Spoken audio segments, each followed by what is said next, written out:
नमस्कार किसान साथियों, आज हम समझते हैं कि कमल के फूल की खेती कैसे की जाती है। इसका बीज लगाने से लेकर हार्वेस्टिंग तक की पूरी जानकारी। धार्मिक दृष्टि से हिंदू और बौद्ध धर्म में पूजनीय कमल भारत का राष्ट्रीय फूल है। यह हार्डी एक्वेटिक प्लांट दक्षिणी एशिया और ऑस्ट्रेलिया का मूल निवासी है, लेकिन सही कंडीशंस के अंदर लगभग किसी भी टेम्परेचर वाले क्लाइमेट में ये ग्रो कर सकते हैं। आप लॉट्स या कमल को सीड या ट्यूबर से ग्रो कर सकते हैं, लेकिन आमतौर पर पहली साल में इनमें कोई फूल नहीं लगेंगे। सीड से ग्रो करें। एक फाइल से सीड को खुरोंचें।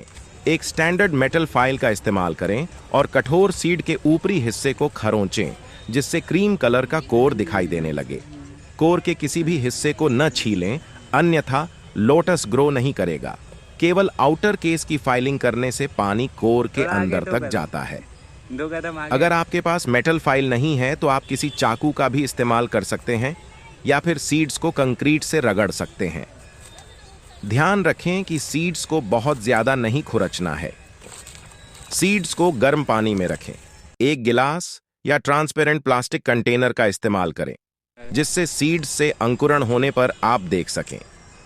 कंटेनर को 75 से 80 डिग्री फ़ारेनहाइट 24 से 27 डिग्री सेल्सियस टेम्परेचर पर डीक्लोरिनेटेड वाटर से भर दें।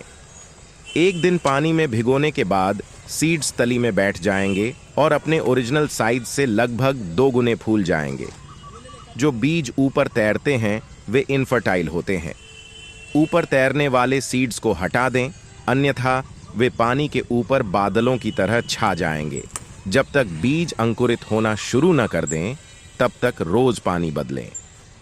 जब पानी बदलने के लिए अंकुरों को हटाएं, तब स्प्राउट्स को सावधानी से ट्रीट करें, क्योंकि ये बहुत नाजुक होते हैं। एक 11 से 19 लीटर के कंटेनर में 6 इंच 15 सेंटीमीटर की गहरे तक मिट्टी भरें। इस साइज के कंटेनर यंग लोटस को ग्रो करने के लिए काफी जगह प्रदान करते हैं। अंकुरों को बेहतर गर्माहट देने के लिए एक ब्लैक प्लास्टिक की बाल्टी हीट को बरकरार रखेगी। आदर्श रूप से मिट्टी में 2 भाग क्ले या चकनी मिट्टी और 1 भाग रिवर सैंड या बालू होनी चाहिए। अगर आप हाउस प्लांट्स के लिए टॉप सॉइल के रूप में कमर्शियल पॉटिंग सॉइल का इस्तेमाल कर रहे हैं, तो जैसे ही आप अपने टब को पानी में डुबाएंगे, यह साथ पर तैरने लगेगी। जब अंकुर 6 इंच 15 सेंटीमीटर लंबे हो जाएं, तब पानी से उन्हें हटा दें। पानी में डुबाने के बाद 4 या 5 दिनों में अंकुर आना शुरू हो जाएंगे। लेकिन अगर आप इन्हें जल्दी ही पॉटिंग कंटेनर में ट्रांसफर कर देंगे तो ये ग्रो नहीं कर पाएंगे। अगर आप काफी लंबे समय तक इंतजार करते हैं तो अंकुरों में से पत्तियां ग्रो होने लगेंगी। आप इन्हें भी प्लांट कर सकते हैं, सिर्फ पत्तियों मिट्टी से बाहर निकालते समय सावधानी रखनी होती है। अंकुरित सीड्स को मिट्टी में लगभग 4 इंच 10 सेंटीमीटर तक गहरे में दबाएं। आपको मिट्टी में सीड्स दफनाना नहीं है। इन्हें केवल टॉप पर सेट करें और फिर इन्हें सिक्योर करने के लिए इनके ऊपर थोड़ी सी मिट्टी की लेयर डालना है। इनमें से अपने आप रूट्स निकलने लगेंगी।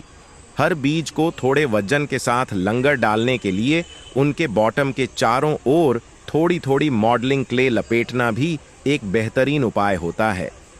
जब आप कंटेनर को पोंड तालाब में डालते हैं, तब बिना लंगर वाले बीज मिट्टी से बाहर निकलकर पानी की सतह पर तैर सकते हैं। पॉट को पोंड में रखें। लोटस एक एक्वेटिक प्लांट है, इसलिए मिट्टी के ऊपर हमेशा कम से कम 2 से 4 इंच 5.1 से 10.2 सेंटीमीटर पानी होना चाहिए। अगर आपके पास लंबा प्लांट है तो गहराई से पानी कम से कम 18 इंच 46 सेंटीमीटर ऊपर तक होना चाहिए। बौने लोटस को 2 से 12 इंच 5.1 से 30.5 सेंटीमीटर तक गहराई वाले पानी की जरूरत होती है। बस पानी का टेम्परेचर कम से कम 70 डिग्री फ़ारेनहाइट 21 डिग्री सेल्सियस होना चाहिए। अगर आप काफ़ी ठंडे क्लाइमेट में रहते हैं तो उथला कम पानी लोटस को एक्स्ट्रा गर्माहट देगा।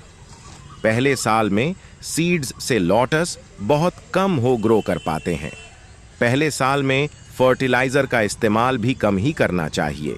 इस समय में लोटस को एनवायरनमेंट में अनुकूलित होने के लिए छोड़ देना चाहिए। पहले साल में सीड्स से लोटस बहुत कम हो ग्रो कर पाते हैं। पहले साल में फर्टिलाइजर का इस्तेमाल भी कम ही करना चाहिए।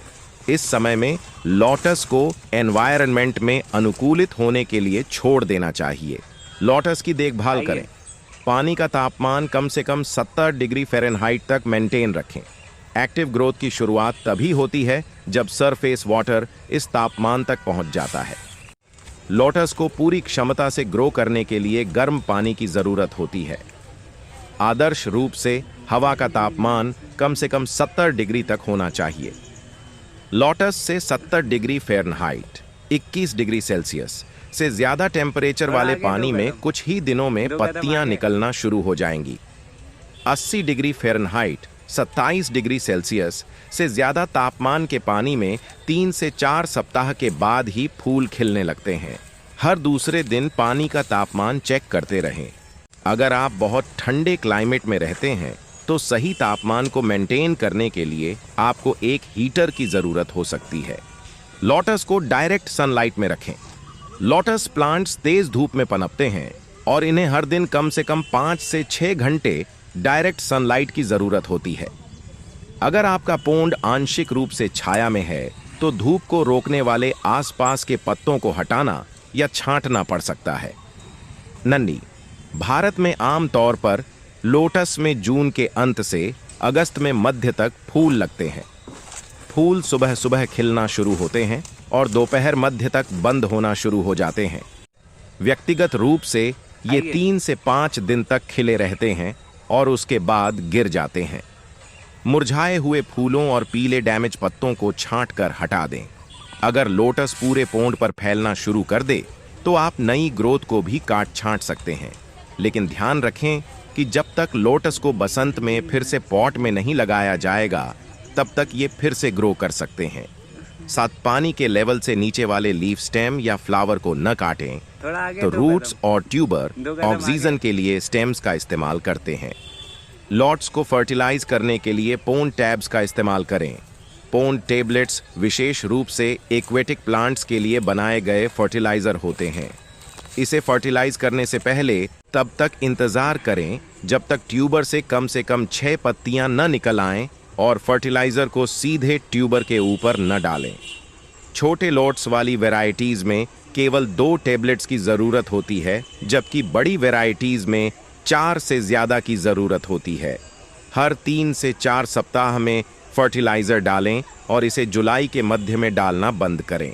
अगर आप लॉट्स में इस दौरान भी लगातार फर्टिलाइजर का इस्तेमाल करते रहेंगे तो वो डोरमेंसी सुषुप्तावस्था के लिए तैयार नहीं हो पाएगा। अगर आप सीड से लॉट्स ग्रो कर रहे हैं तो पहले साल में फर्टिलाइजर न डालें। पेस्ट्स, नुकसान पहुंचाने वाले कीटों पर नजर रखें।